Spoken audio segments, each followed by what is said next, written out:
Chapter 38. Luther Burbank, a Saint Amidst the Roses. The secret of improved plant breeding, apart from scientific knowledge, is love.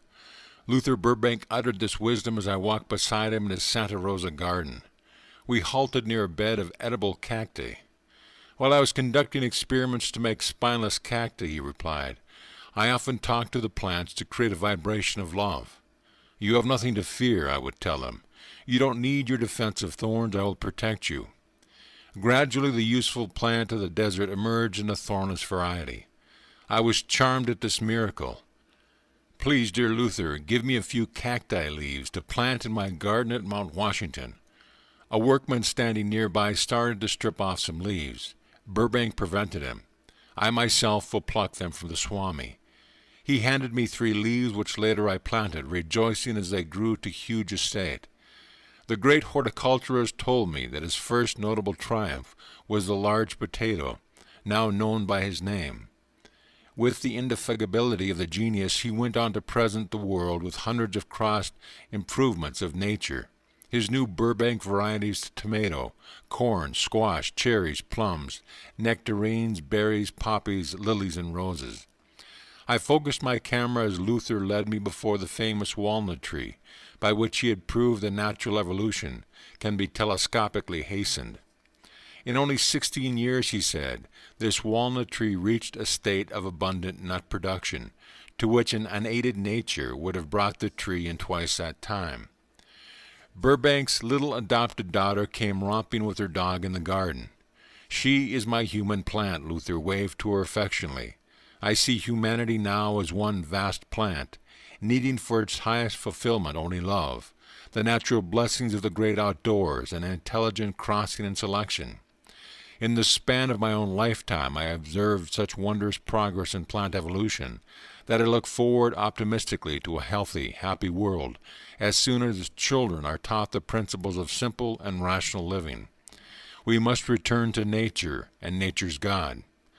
Luther, you would delight in my ranchy school with its outdoor classes and atmosphere of joy and simplicity. My words touched the chord close to Burbank's heart-child education. He plied me with questions, interest gleaming from his deep, serene eyes. Swamiji, he said finally, schools like yours are the only hope of a future millennium. I am in revolt against the educational system of our time, severed from nature and stifling of all individuality. I am with your heart and soul in your practical ideas of education. As I was taking the leave of the gentle sage, he autographed a small volume and presented it to me. Here is my book on the training of the human plant, he said. New types of training are needed, fearless experiments. At times the most daring trials have succeeded in bringing out the best in fruits and flowers. Educational innovations for children should likewise become more numerous, more courageous. I read this little book that night with intense interest, his eyes envisioning a glorious future for the race. He wrote, the most stubborn living thing in the world, the most difficult to swerve, is a plant once fixed in certain habits. Remember that this plant has preserved its individuality all through the ages. Perhaps it is one who can be tracked backward through eons of time, in the very rock themselves, never having varied to any great extent in all these vast periods. Do you suppose, after all these ages of repetition, the plant does not become possessed of a will, if you so choose to call it, of unparalleled tenacity? Indeed, there are plants, like certain of the palms, so persistent that no human power has yet been able to change them. The human will is a weak thing beside the will of a plant.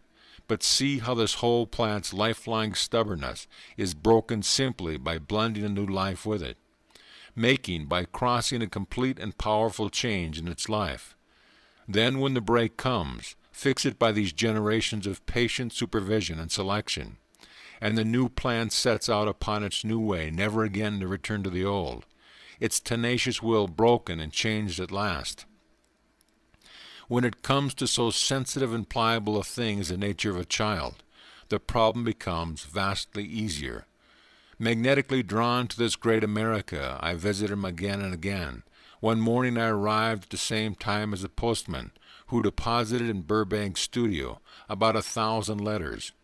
Horticulturists wrote him from all parts of the world. "Swamiji, your presence is just the excuse I need to get out of the garden," Luther said gaily. He opened a large desk drawer containing hundreds of travel folders. "See," he said, "this is how I do my traveling. Tied down by my plants and correspondence, I satisfy my desire by foreign lands by a glance now and then at these pictures."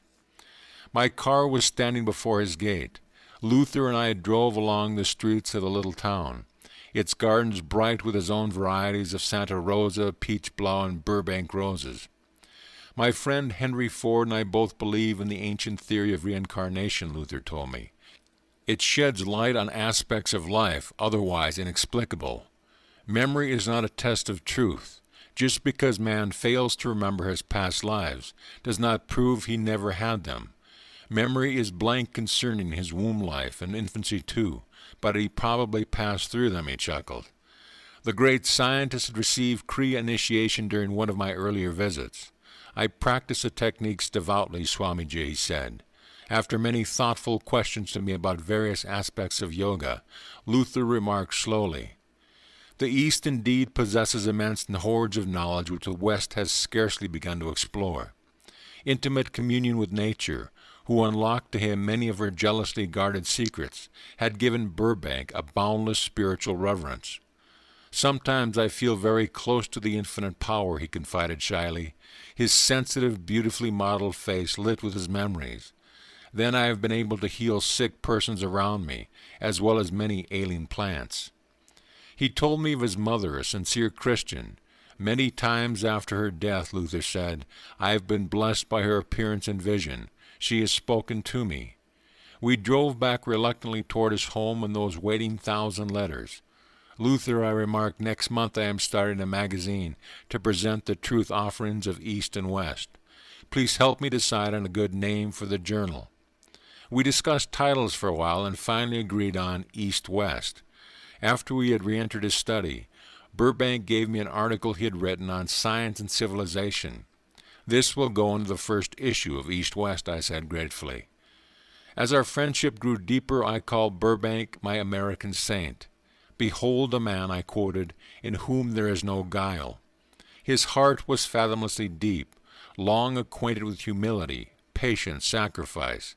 His little home amidst the roses was austerely simple. He knew the worthlessness of luxury, the joy of few possessions. The modesty with which he wore his scientific fame repeatedly reminded me of the trees that bend low with the burden of ripening fruits. It is the barren tree that lifts its head high in an empty boast. I was in New York when in 1926 my dear friend passed away. In tears I thought, oh, I would gladly walk all the way from here to Santa Rosa for one more glimpse of him. Locking myself away from secretaries and visitors, I spent the next 24 hours in seclusion. The following day I conducted a Vedic memorial rite around the large picture of Luther. A group of my American students, garbed in Hindu ceremonial clothes, chanted the ancient hymns as an offering was made of flowers, water, and fire symbols, of the bodily elements and their release in the infinite source. Though the form of Burbank lies in Santa Rosa, under a Lebanon cedar that he planted years ago in his garden, his soul is enshrined for me in every wide-eyed flower that blooms by the wayside. Withdrawn for a time into the spacious spirits of nature, is not Luther whispering in the winds, walking in a dawn?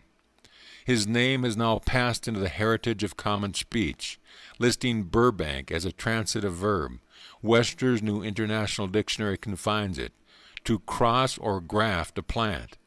Hence, figuratively, to improve anything is a process or institution, by selecting good features and rejecting bad, or by adding good features. Beloved Burbank, I cried after reading the definition, your very name is now a synonym for goodness. End of chapter.